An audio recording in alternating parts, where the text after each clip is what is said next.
Hello, আসসালামু আলাইকুম guys. আজকে আমি আপনাদের সাথে একটা খাবার শেয়ার করতে যাচ্ছি। এটা আসলে আগেকার দিনের লোকজন পান্তা ভাতের সাথে খেত। তো আজকে ফার্স্টে আমি এখানে অল্প কিছু ভাত নিয়ে নিয়েছি। তো এই ভাতের সাথে এখন আমি কিছু পানি দিয়ে দিব। তো আমি পানি নিয়ে নিলাম।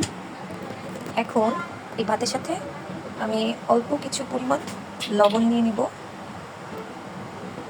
আর এই ভাতের সাথে এখন আমি ভাতটা এখন যে জিনিস দিয়ে খাবো সেটা এখন আমি নিয়ে নিচ্ছি। তো এটা কাঁঠাল, আমাদের জাতীয় ফল। তো এখানে আমি কিছু কাঁঠাল নিয়ে নেব। তো আমি 3 পিস কাঁঠাল নিয়ে নিয়েছি। এখন এটার আমি যে বিচি সেটা বের করে নেব এক এক করে। দেখো,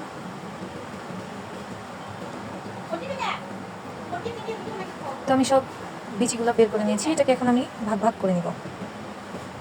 তো দেখেন, আমি এটাকে ভাগ করে নিলাম। আর এই ভাতগুলা এখন আমি মাখিয়ে নিব। আর এই মাখানো ভাতের সাথে এই একটা করে কাঁচালের পিস নিব আর এক লোকমা করে দিব। বিসমিল্লাহ।